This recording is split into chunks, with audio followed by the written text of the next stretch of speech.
Hello नमस्कार। मैं doctor शैल श्रीवास्तव शैल आरोग्य लाइफ से आप सभी का स्वागत करती हूँ। आज मैं आपके लिए योग से संबंधित कुछ और वीडियोस लेकर आई हूँ।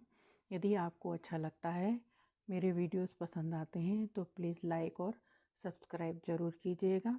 और इससे हमें मोटिवेशन मिलती है और आपका सहयोग हमारे लिए बहुत अपेक्षित है। धन्यवाद। आज मैं आपको बताने जा रही हूँ कि योगाभ्यास करने से पहले हमें क्या क्या सावधानियाँ और नियमों की आवश्यकता होती है और किन किन नियमों का हमें पालन करना चाहिए। कोई भी व्यक्ति किसी भी श्रेष्ठ गुरु के निर्देशन में योगाभ्यास कर सकता है, परंतु आसन प्रभावशाली तभी होता है जब आप किसी योग गुरु के निर्देशन में अभ्यास करें। तो अभ्यास करने से पहले यदि आप स्नान कर लेते हैं तो बहुत अच्छा होता है। यदि स्नान नहीं करते हैं तो आप आधे घंटे योग करने के आधा घंटे बाद स्नान कर सकते हैं। योग आपको सबसे पहले तो यही है कि योग आपको खाली पेट करना चाहिए। यदि आप स्नान के बाद करें तो अच्छा है, यदि आपने स्नान नहीं किया है तो आप उसके योग करने के आधे घंटे बाद कर सकते हैं। खाली पेट इसलिए कहा जाता है कि जो कि आप योग करते हैं तो निश्चित तौर पे आपके पेट में और लंग्स में और सभी में इफ़ेक्ट आता है, जिसकी वजह से हम खाली पेट की नियमों में खाली पेट योग करने का नियम है। योगाभ्यास हमेशा एकांत जगह में करना चाहिए और एक निश्चित समय पर करना चाहिए। एकांत जगह से मतलब है कि जहाँ लोगों की बहुत शोर शराबा ना हो, चहल पहल ना हो, बहुत ज़्यादा बातचीत लोग ना कर रहे हों। इससे क्या होता है कि हमारा ध्यान कहीं और चला जाता है और हम एकाग्रता से योग या मेडिटेशन नहीं कर पाते हैं और इससे हमें योग करने का कोई फ़ायदा भी नहीं मिलता है।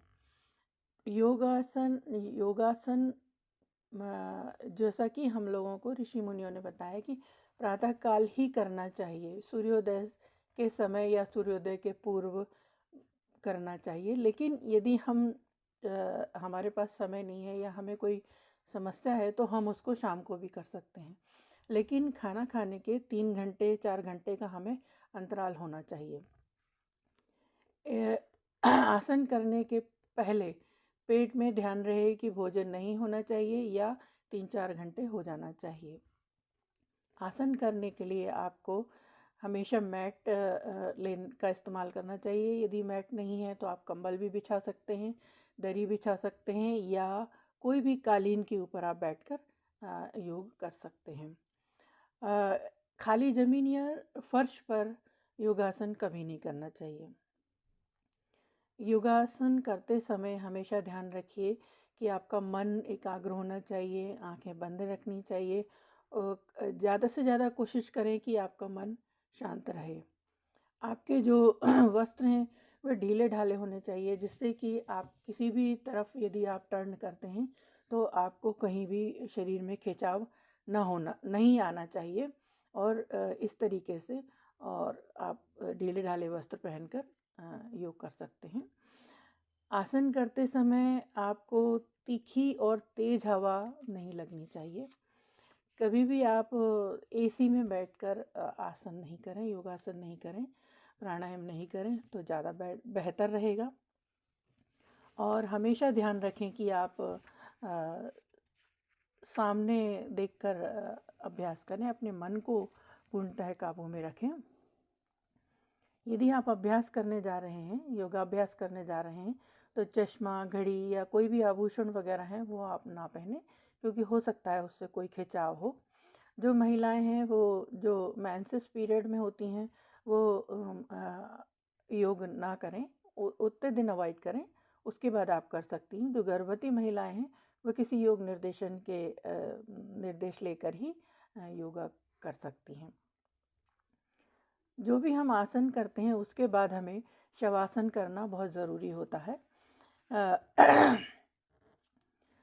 कोई भी आसन हमें तब तक करना चाहिए जब तक हमारा शरीर थके नहीं।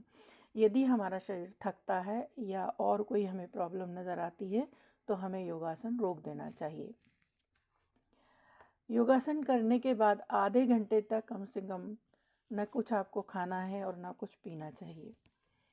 आधे घंटे के पश्चात ही आप कुछ खा पी सकते हैं। और योग करने के बाद आपको शवासन करना तुरंत करना चाहिए, जिससे कि आपकी बॉडी जितनी भी आपने एक्सरसाइज करी है वो रिलैक्स हो सके। आप आसन के बाद प्राणायाम तुरंत कर सकते हैं। यदि शरीर के आपके किसी अंग का ऑपरेशन हुआ हो तो कम से कम 6 महीने तक आपको योगासन नहीं करना चाहिए। और यदि आप योगासन करते भी हैं तो किसी योगी गुरु के निर्देशन में ही आप योगासन करें। जो लोग हार्निया, टीबी, पेट में छाले जैसे रोगों से पीड़ित हैं या जिनकी हड्डी टूट गई है, वह किसी शिक्षक की सलाह से ही योग करें और उनके निर्देशन में ही योग करें। यदि आसन के दौरान यदि आपके किसी शरीर के किसी भी अंग में यदि आपको पीड़ा होती है तो प्लीज़ आप योगासन वहीं रोक दीजिएगा और कोशिश करिएगा कि उसका कारण जानने की कोशिश करिए कि क्यों वहाँ पर आपके दर्द हो रहा है। योगासन का क्रम ध्यान रखिएगा। सबसे पहले हम सूक्ष्म व्यायाम करते हैं, फिर व्यायाम करने के बाद हम प्राणायाम करते हैं और प्राणायाम करने के बाद हम ध्यान लगाते हैं, यानी कि मेडिटेशन करते हैं। आसन जो भी हम करते हैं, योगासन जो भी हम करते हैं, तो उसकी संख्या हमें धीरे धीरे बढ़ानी चाहिए। पहले दिन हमें केवल अपने शरीर को वार्म अप करके छोड़ना चाहिए। दूसरे दिन फिर हम 1-2 अभ्यास कर सकते हैं। फिर उसके पश्चात हम और अभ्यास अपनी संख्या बढ़ा सकते हैं। यदि आप धीरे धीरे योगासन की संख्या बढ़ाएंगे तो आपका शरीर लचीला होगा और धीरे धीरे उसमें परिवर्तन आएगा। योगासन एक वैज्ञानिक प्रक्रिया है, उसका संबंध शरीर के अंतर अंगों से होता है। इसलिए कोई भी जानकार व्यक्ति के निर्देशन में या निरीक्षण में ही आपका योगाभ्यास करना लाभप्रद होगा। योगाभ्यास आप 45 से 60 मिनट तक कर सकते हैं और कोशिश करें कि इससे भी ज़्यादा समय आप बढ़ा सकते हैं। तो मैं इतना कहना चाहती हूँ कि जो भी आप योग करते हैं, 2-4 बातें बहुत नट एंड शैल में बताना चाहती हूँ कि बहुत जो ज़रूरी हैं और ध्यान में रखिएगा। कभी भी आप योगाभ्यास करने जाएं तो सबसे पहले तो आप ढीले ढाले वस्त्र पहनें। आपका जो पेट है वो खाली होना चाहिए, यानी फ्रेश होने के बाद ही मॉर्निंग योगा आप प्रेफर करें कि मॉर्निंग में ही करें। यदि मॉर्निंग में समय नहीं है या और कोई कारण है या आप बीमार हैं तो आप इवनिंग में भी योगा कर सकते हैं। लेकिन आप एक निश्चित समय बांध लें, चाहे आप सुबह करें या शाम को, आप एक निश्चित समय में योगा करें। और योगा करने के लिए आपको मैट, कंबल या दरी या कालीन पर बैठकर ही योगा करना है। सबसे पहले वार्म अप करना है। वार्म अप से क्या होता है कि हमारी बॉडी जो सोई रहती है या उसके सेल्स जो इनएक्टिव रहते हैं वो वार्म अप करने से एक्टिव हो जाते हैं। उसके पश्चात जब हम योग करते हैं तो हमारी बॉडी उससे लचीली हो जाती है। और प्राणायाम करने से हमारे जो ऑक्सीजन मतलब लंग्स के एक एक कण तक और शरीर के एक एक सेल्स तक हमारे ऑक्सीजन पहुंचती है। इसलिए प्राणायाम हमारे लिए बहुत ज़रूरी है। उसके पश्चात हम मेडिटेशन करते हैं, अपना ध्यान लगाते हैं और शवासन में लेट करके या बैठ करके, जैसा भी आप चाहें, करते हैं।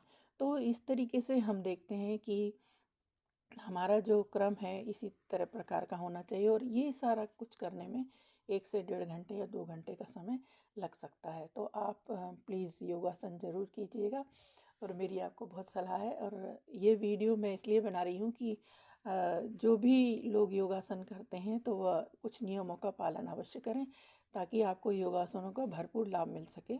और यदि आपको ये वीडियो अच्छा लगा हो तो इसको लाइक और सब्सक्राइब ज़रूर कीजिएगा। मैं आगे आपको सारे योगासन, प्राणायाम, मुद्राएं वगैरह और खान पान में आपको क्या परिवर्तन करना चाहिए, कुछ एज ग्रुप के अलग अलग परिवर्तन होते हैं, तो उस हिसाब से मैं आपके लिए वीडियो लेकर आती रहूँगी। तो प्लीज़ आप हमारे चैनल को लाइक और सब्सक्राइब ज़रूर कीजिएगा। यदि आपको वीडियो पसंद आया हो तो बहुत बहुत धन्यवाद।